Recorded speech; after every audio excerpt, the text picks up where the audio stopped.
السلام علیکم ورحمۃ اللہ وبرکاتہ۔ محترم دینی بھائیوں اور بہنوں اور عزیز طالبات،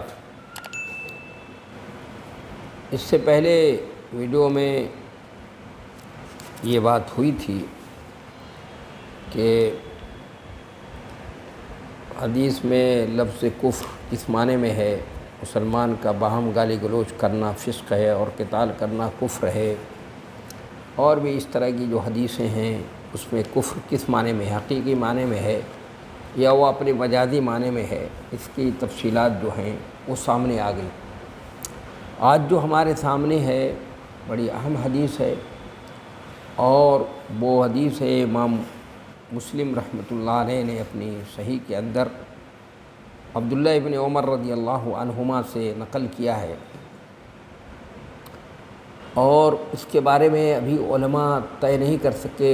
اس میں حدیث میں ہے کہ عورتیں ناقصات عقل اور دین ہیں، تو اس میں ناقص بمعنی منقوص ہے یا ناقص جو ہے بمعنی ناقصی ہے، اور معاملہ بڑا علماء کے درمیان بڑا اس میں اختلاف رہا ہے، اور آج تک کوئی طے نہیں کر سکا۔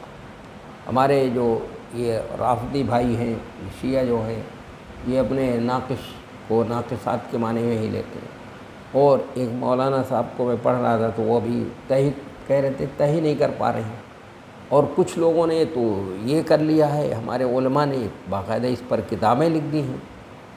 کیا کتابیں؟ کہ عورتوں کی عقل جو ہے کم ہوتی ہے۔ کیوں کم ہوتی ہے بھائی؟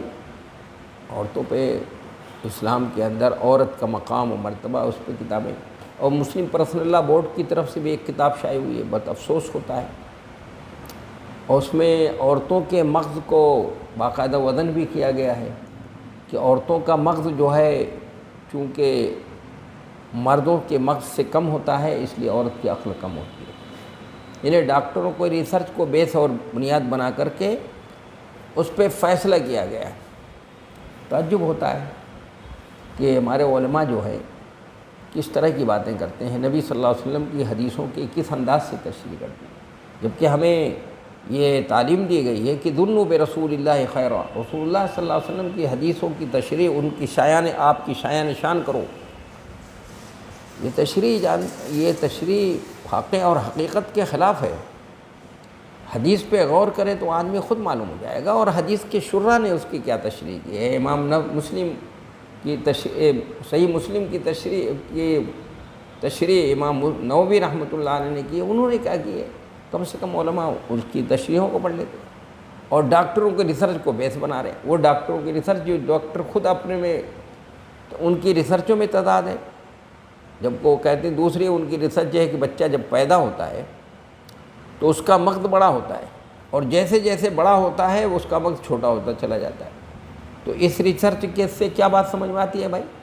کہ جب بچہ پیدا ہوتا ہے تو اس کی عقل زیادہ ہوتی ہے، مغز تو بڑا ہوتا ہے نا، تو عقل زیادہ ہونی چاہیے آپ کے بقول، اور جیسے بڑا ہوتا ہے اس کا مغز چھوٹا ہوتا چلا جاتا ہے۔ تو یہ ڈاکٹروں کی ریسرچ کو سامنے رکھ کر کے، اور اس طرح کی ریسرچوں کو جن میں تضاد ہو، اس کو رکھ کر کے نبی صلی اللہ علیہ وسلم کی حدیثوں کی تشریح نہیں کی جاتی ہے۔ یہ حدیثیں خاص طور سے اس میں تو بالکل واضح حدیثیں، تو جتنی کی جو بھی حدیثیں ہیں، جتنی بھی حدیثیں ہیں، سب قرآن کی شرح ہیں، قرآن کی تشریح ہیں۔ نبی صلی اللہ علیہ وسلم نے قرآن کی تشریح کی، اس میں قرآنی آیات کی تشریح ہے، کہیں پر تو بالکل واضح ہے، جیسے کہ یہاں پر خود واضح ہے۔ یہاں تو بالکل ذرا سا بھی کوئی آدمی غور کرے، معمولی علم کا رکھنے والا، وہ بھی غور کرے گا تو سمجھ جائے گا یا آیت دین کے اندر جو شہادت اور اس کی ہے اس کی تشریح کر رہی ہے۔ اسی طرح جتنی بھی حدیثیں ہیں، کہیں پہ ہم تھوڑا غور کرتے ہیں فوراً پتہ چل جاتا ہے یہ فلاں آیت کی تشریح ہے، کہیں ذرا تھوڑا زیادہ غور کرنا پڑتا ہے تو پتہ چلتا ہے، کہیں بہت غور کرنے کے بعد بھی نہیں معلوم ہوتا، لیکن وہ پھر بھی قرآن ہی کی تشریح ہوتی ہے، لیکن ہمیں نہیں سمجھ میں آتی بات، ہم نہیں سمجھ پاتے، تو یہ ہمارے عقل کا قصور ہے، یہ ہمارے فہم کا قصور ہے، یہ ہماری کمی ہے۔ اس میں یہ بات نہیں، اپنے کمی کو اپنی اس کو ماننا چاہیے، اعتراف کرنا چاہیے۔ تو یہ جو ہمارے سامنے بات ہے، حدیث ہے کہ نبی صلی اللہ علیہ وسلم باب بیان نقصان الایمان بنقص الطاعات وفیہ النساء و ناقصات و عقل و دین، یہ ہے کہ اطاعت کی کمی سے ایمان میں کمی آتی ہے، اور اس میں وہ حدیث بھی ہے کہ عورتیں ناقصات عقل اور دین ہیں۔ تو امام مسلم رحمۃ اللہ علیہ نے اپنی صحیح کے اندر یا المسند الصحیح کے اندر عبداللہ ابن عمر رضی اللہ تعالی عنہما سے یہ روایت نقل کی ہے کہ آپ نے فرمایا یا معاشر النساء تصدقن واکثرن الاستغفار فانی رأیتکن اکثر اہل النار، کہ یعنی کہتے ہیں کہ رسول اللہ صلی اللہ علیہ وسلم نے فرمایا اے عورتوں کی جماعت صدقہ کرو اور کثرت سے استغفار کرو، کیونکہ میں نے تم کو سب سے زیادہ جہنم میں دیکھا ہے۔ مسلم میں یہ حدیث جو ہے جو 79 نمبر کی ہے، اور لولو اور مرجان میں بھی یہ حدیث موجود ہے، اور امام بخاری رحمۃ اللہ علیہ نے بھی اس حدیث کی تخریج کی ہے، اور وہ ہے باب ترک الحید الصوم، کتاب الحید باب ترک الحید الصوم کے اندر ہے۔ تو اس حدیث کے اندر جو قابل اشکال بات ہے چیز ہے یہ ہے، اس حدیث میں قابل اشکال چیز ہے یہ کہ آپ صلی اللہ علیہ وسلم کا ارشاد ہے کہ میں نے تم لوگوں کو سب سے زیادہ جہنم میں دیکھا ہے، عورتوں کے بارے میں آپ نے فرمایا۔ اس کی وجہ سے بہت سی عورتوں اور مردوں کو اس حدیث کے صحیح ہونے میں شبہ ہے، حتیٰ کہ بہت سے وہ لوگ جو اپنے آپ کو حقوق نسواں کا پاسباں مانتے ہیں وہ کھل کر سامنے آ گئے ہیں، اور انہوں نے اس حدیث پر جرح کی ہے اور تنقید کی ہے، بلکہ انہوں نے تمام سنت کو تنقید کا نشانہ بنایا، اور اپنی تنقید کی وجہ سے نعوذ باللہ اسلام کا انکار کر دیا ہے۔ اگر وہ غور و خوض کرتے اور اللہ کا تقوی اختیار کرتے اور ایمان لاتے تو زیادہ بہتر ہوتا۔ ہماری طرف سے اس کا جواب یہ ہوگا، اسلام اس لیے نہیں آیا ہے کہ لوگوں کو جہنم میں ڈالے، لیکن وہ تو اس لیے آیا ہے تاکہ لوگوں کو جہنم سے نکالے۔ چنانچہ جو مرد یا عورتیں جہنم میں داخل کی جائیں گی وہ سب اپنے اعمال اور کرتوتوں کی وجہ سے، اور اللہ تبارک و تعالیٰ ان لوگوں کو عذاب و سزا نہیں دیتا جو اس سے استغفار کرتے ہیں۔ اور اسلام اس لیے بھی نہیں آیا ہے کہ کسی مرد یا عورت کی کمی بیان کرے یا اس کے کسی پیدائشی نقص یا عقل دین، پیدائشی نقش یا عقل یا دین اور انسانیت میں کمی کی نشاندہی کرے، خواہ اس کے اندر وہ کمی فطری طور سے ہو یا کسی عارضی اور خارجی سبب کی وجہ سے ہو۔ در حقیقت اسلام نے تو دونوں مرد اور عورتوں کی ایک ساتھ سورہ احزاب میں تعریف کی ہے، اور 10 صفات ایک ساتھ بیان کر دی ہیں۔ اس میں اللہ تبارک و تعالیٰ نے فرمایا ہے نیک مرد اور نیک عورتیں، فرما برداری کرنے والے مرد اور فرما برداری کرنے والی عورتیں، روزہ رکھنے والے مرد اور روزہ رکھنے والی عورتیں، پاک باز مرد اور پاک باز عورتیں، اور بگاڑ پیدا کرنے والے مرد اور بگاڑ پیدا کرنے والی عورتیں، منافق مرد اور منافق عورتوں، مشرک مرد اور مشرک عورتوں کی مذمت بیان کی ہے۔ اور اس کے علاوہ قابل تعریف چیزوں اور قابل مذمت چیزوں کا بھی تذکرہ کیا ہے۔ قرآن مجید اور سنت رسول صلی اللہ علیہ وسلم میں اس کی نظیریں موجود ہیں، جو بھی چاہے اس کے نظیریں دیکھ سکتا ہے کہ قرآن نے دونوں کی تعریفیں کی ہیں، مردوں کے حقوق، مرد و زن کے حقوق اور انسانیت میں برابری کا تذکرہ موجود ہے۔ اسلام کی یہ خوبی ہے، اس نے مرد زن کے نیکیوں کے بارے میں دونوں کو برابر کا حق دیا ہے۔ فرمایا ہے کہ ومن عمل صالحا من ذکر او انثی وهو مؤمن، تو کیا کہتا ہے قرآن، فلنحیینہ حیاۃ طیبہ ولنجزینہم اجرہم باحسن ما کانوا یعملون، کہ جو بھی اچھا عمل کرے گا، خواہ مرد ہو یا عورت، بشرطے کہ مومن ہو، تو ہم اس سے اچھی زندگی گزروائیں گے اور اس سے بہتر بدلہ عطا فرمائیں گے۔ تو نیکی کے سلسلے میں دونوں برابر ہیں تذکرے میں۔ اور نبی صلی اللہ علیہ وسلم نے تو عورتوں کے آپ نے عورتوں کے ساتھ بھلائی اور حسن سلوک کی تاکید فرمائی ہے۔ آپ صلی اللہ علیہ وسلم کا ارشاد ہے کہ جو شخص اللہ اور آخرت کے دن پر یقین رکھتا ہو تو جب کسی معاملے میں گواہی دے بس بھلی بات کہے یا خاموش رہے، اور عورتوں کے ساتھ اچھا سلوک کرو۔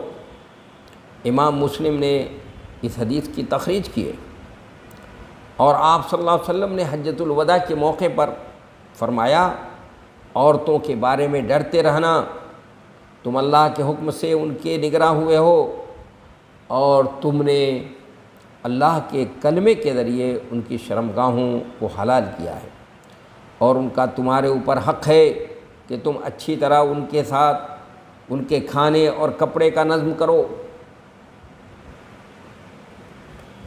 تو یہ جو حدیث آئی ہے ہمارے سامنے، ابھی ہم نے پڑھی وہ حدیث میں جو یہ وضاحت آئی ہے کہ جہنم میں عورتیں زیادہ ہوں گی، تو اس کے مختلف و متعدد اسباب ہیں اور اس کا مختلف جواب دیا جا سکتا ہے۔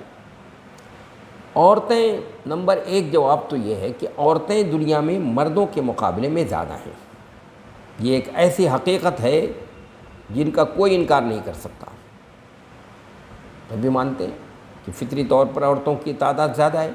جب عورتیں زیادہ ہیں تو ان سے غلطیاں بھی زیادہ ہوں گی، یہ بھی فطری بات ہے، اور عام طور سے زیادہ ان سے جو غلطیاں سرزد ہو رہی ہیں وہ ہے لعن طعن کرنا، برا بھلا کہنا، غیبت، چغل خوری، یہ سب خرابیاں بھی نظروں کے سامنے ہیں۔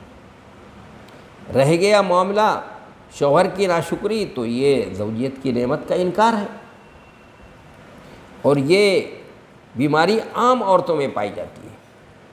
مگر ہاں، جس کو اللہ تعالیٰ اپنے فضل و کرم سے بچا لے، چنانچہ ایک عورت کے ساتھ اس کا شوہر حسن سلوک کرتا ہے، نان و نفقے کا نظم کرتا ہے، بس کسی دن کوئی چھوٹی سی بات ہوتی ہے تو کہہ اٹھتی ہے فوراً، اور یہ نبی صلی اللہ علیہ وسلم بخاری کی حدیث ہے، یہ عورت کی فطرت ہے، کہہ اٹھتی ہے کہ میں نے تمہارے یہاں بھلائی دیکھا ہی نہیں، تم نے میرے ساتھ کچھ بھی نہیں کیا ہے۔ روز مرہ کی زندگی میں ہم لوگ اس کا مشاہدہ کرتے ہیں۔ اسلام نے اس کا علاج اس طرح کیا ہے کہ ان کے ساتھ حسن سلوک کرنے کی تاکید کی ہے، ان کے ساتھ نرمی کرنے پر بہت زیادہ زور دیا ہے، اور طلاق دینے سے روکا ہے۔ اس لیے نیک مومنہ خاتون کو حدیث کے الفاظ سے دل برداشت نہیں ہونا چاہیے، کیونکہ فاسقہ اور فاجرہ بازاری عورتوں کے جال اور مکر اپنی طرف مردوں کو راغب کرنے اور ان کو بہکانے کے لیے بہت زیادہ ہیں۔ اگر آج دنیا کی عورتیں اسلامی تعلیمات اپنا لیں تو وہ جنت میں سب سے زیادہ ہوں گی۔ یہ ان کے اختیار و پسندیدگی کی بات ہے، اللہ نے ان کے ساتھ کوئی ظلم اور زیادتی نہیں کی ہے۔ رہی یہ بات کہ حدیث میں آگے یہ آیا ہے کہ عورت کے اندر عقل اور دین کی کمی ہوتی ہے، تو اس کا حدیث میں جواب موجود ہے، خود جواب موجود ہے۔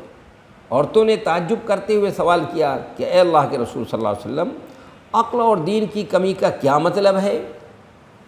اس میں خود بتایا ہے، یہ مطلب نہیں ہے جو لوگوں نے علماء نے سمجھا ہے کہ عقل ہی کم ہوتی ہے عورت کی، اور بھیجے اور اس کے مغز کا اور ڈاکٹروں کے ریسرچوں پر اعتماد کیا ہے۔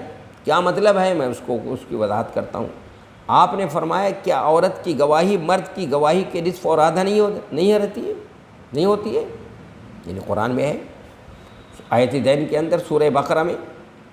سب نے جواب دیا کیوں نہیں؟ آپ نے فرمایا وہ اس کے عقل کی کمی ہے۔ کیا جب وہ نسوانی کمزوری میں ہوتی ہے ایسا نہیں ہوتا کہ وہ نماز نہیں پڑھتی، روزہ نہیں رکھتی؟ سب نے کہا کیوں نہیں؟ آپ نے فرمایا یہ اس کے دین میں کمی ہے۔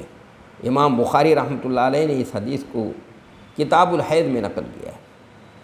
نبی صلی اللہ علیہ وسلم نے حدیث میں جس عقل کی کمی کی بات کہی ہے اس سے شے لطیف عقل مراد نہیں ہے، جیسا کہ عام طور پر علماء سمجھتے ہیں، اور انہوں نے ڈاکٹروں کے ریسرچوں کو سامنے رکھ کر کے عورتوں کی عقل کو بھی کم بتایا ہے۔ یہ واقع اور حقیقت کے خلاف ہے۔ واقع اور حقیقت کے خلاف ہے یہ تشریح۔ اس لیے میں بہت ہی سختی کے ساتھ یہ بات کہتا ہوں اور بہت ہی یقین کے ساتھ کہتا ہوں کہ علماء کو جو ہے اس طرح کی تشریح نہیں کرنی چاہیے۔ علماء کو اس طرح کی تشریح، نبی صلی اللہ علیہ وسلم کی حدیثوں کی تشریح اس زمانے میں ایسی تشریح نہیں کرنی چاہیے۔ آپ نبی صلی اللہ علیہ وسلم کی شخصیت کو موضع لعن طعن بنانا چاہتے ہیں؟ کیا چاہتے ہیں کہ دوسرے لوگ ان کو آپ کی شخصیت کو لعن طعن کریں، آپ کی شخصیت کو نشانہ بنائیں؟ ایسے خدا را اس طرح کی تشریح نہیں کرنی چاہیے۔ یہاں پر شے لطیف مراد نہیں ہے، بلکہ عورت کی ایک نسوانی کمزوری کا بتایا ہے کہ عورت کا معاملہ یہ ہے اور یہ تشریح امام نووی رحمۃ اللہ علیہ نے کی ہے۔ بخاری کی، مسلم کی شرح میں جا کر کوئی دیکھ لے، جو بڑی تختی ہے اس پہ امام مسلم کی شرح موجود ہے، اس پہ ان کی تشریح موجود ہے، ان کا نوٹ موجود ہے، اس پہ لکھا ہے کہ عورت کا معاملہ یہ ہے کہ جب اس کی ذات کا کوئی معاملہ ہوتا ہے تو وہ اس کی تہ میں جاتی ہے اور سارے پہلوؤں پر نظر کرتی ہے، لیکن اگر دوسرے سے تعلق ہو تو ایسا نہیں کرتی ہے، اچٹتی نظر ڈالتی ہے۔ آیت میں شہادت کی بات کہی گئی بات ہے، اور شہادت چونکہ دوسروں کے بارے میں دی جاتی ہے، اپنے بارے میں تو ہوتی نہیں، دوسروں کے بارے میں دینا ہے، کیونکہ اس لیے اچٹتی نظر ڈالی ہوگی اس نے، اس لیے بہت ممکن ہے کہ سارے پہلو اس کے سامنے نہ ہوں، اس لیے کیا ہے، اس لیے نسیان اور بھولنے کا اندیشہ ہے۔ تو قرآن نے فرمایا ایک بھول جائے تو دوسری اس کو بتا دے، تو اس میں عورت کی توہین نہیں ہے، یہ اس عورت کی کمزوری کی بات ہے۔ آپ کو بتاؤں، آپ کہیں ایسے چل رہے ہوں، بھی جا رہے ہیں یہاں سے شاہ آباد جامعہ سے چل رہے ہیں، شاہ آباد گیٹ پر گئے اور آپ کہیں بھیڑ لگی ہوئی ہے، تو مرد جا رہا ہوگا تو رک کر کے تفصیل معلوم کرے گا، عورت ہوگی تو تفصیل نہیں معلوم کرے گی۔ وہ اگر رکنا بھی چاہے گا اس کی یہ رکشہ والا تو اس سے کہے گی کہ بھائی آگے بڑھو، آگے چلو، کیونکہ یہ اس کی فطرت ہے، وہ دوسروں کے معاملات کو سے کی تہ میں نہیں جانا چاہتی۔ اور ایک مرد کا معاملہ اس کے برعکس ہے، مرد کا معاملہ اس کے برعکس ہے۔ مرد جو ہے وہ کوئی بھی معاملہ اس سے اپنی ذات سے متعلق ہو یا دوسرے سے متعلق ہو، اس کی تہ میں جانا چاہتا ہے۔ یہ اسی فطری کمزوری کی طرف اس میں اس کو ناقصات عقل سے نبی صلی اللہ علیہ وسلم نے تعبیر فرمایا ہے، یعنی اس سے مراد شے لطیف نہیں ہے۔ تو اس پر قرآن نے فرمایا کہ ایک بھول جائے تو دوسری اس کو بتا دے، تو اس میں عورت کی توہین نہیں ہے بلکہ اس کی تکریم ہے۔ اور اگر آپ سوچیں، غور کریں تو شہادت چونکہ گواہی چونکہ عدالت میں دی جاتی ہے نا، اس لیے اس میں عورت کا تنہا جانا مناسب نہیں تھا، اس لیے اس کے ساتھ دوسری عورت کو بھی رکھا گیا۔ یہ دونوں ہی چیزیں مشاہدے میں ہیں، آتی ہیں کہ عورتوں میں عام طور سے مردوں کے مقابلے میں نسیان کی بیماری زیادہ ہوتی ہے۔ پھر دوسری بات یہ ہے کہ عورت جب اپنے گھر سے نکلتی ہے تو تنہا نہیں نکلتی ہے بلکہ ساتھ میں ایک بچے کو لے لیتی ہے اپنی حفاظت کے لیے، اور یہ چیز ہم محدثین میں بھی دیکھتے ہیں، اور ہم کہ حدیثیں روایت کرنے والی عورتیں مردوں کے مقابلے میں کم ہیں۔ آپ دیکھ لیجئے، ساتھ عورت لے کر نکلتی ہے، اور یہ چیز ہم محدثین کے یہاں بھی، تو محدثین جو ہیں مردوں کے مقابلے میں حدیث کو روایت کرنے والی عورتیں ظاہر ہے کہ کم ہیں، مردوں کے مقابلے میں کم ہیں۔ اور آج کی یونیورسٹیوں میں پڑھنے والی خواتین اور پڑھی لکھی اور سب کو نہیں قیاس کیا جا سکتا۔ یہ حقیقت ہے کہ کتنی عورتیں مردوں سے علم و فضل میں بہت فائق ہیں، اس لیے یہ تشریح ہرگز نہیں کرنی چاہیے جو لوگوں نے، علماء نے کی ہے، اور ڈاکٹروں کی اس ریسرچ کو سامنے رکھا ہے جس ریسرچ میں کیا ہے، تضاد ہے، اور اس کو افسوس ہوتا ہے کہ وہ مسلم پرسنل لا بورڈ سے وہ کتاب شائع ہوئی ہے۔ ہمارے ایک استاد کی کتاب ہے، اللہ غریق رحمت کرے، وہ دنیا سے چلے گئے، اور بھی دوسرے لوگوں نے بھی لکھا ہے، بہت سے لوگوں نے عورت کو، اسلام میں عورت کا مقام، تو اس میں اس طرح کی باتیں کی ہیں، اور لوگوں کی تقریروں میں بھی اس طرح کی باتیں ہیں کہ وہ عورتیں، دوسرے ہمارے ایک اور تھے رافضی، بڑے مقرر تھے، بہت اچھے مقرر تھے، ان کا بھی انتقال ہو گیا۔ انہوں نے تقریر کی تھی، اسی جامعہ میں کی تھی، تو انہوں نے کہا عورتیں مردوں کی عقل کم کرنے والی ہیں، وہ مردوں کی عقل پر چھا جاتی ہیں۔ یہ تشریح بھی صحیح نہیں ہے۔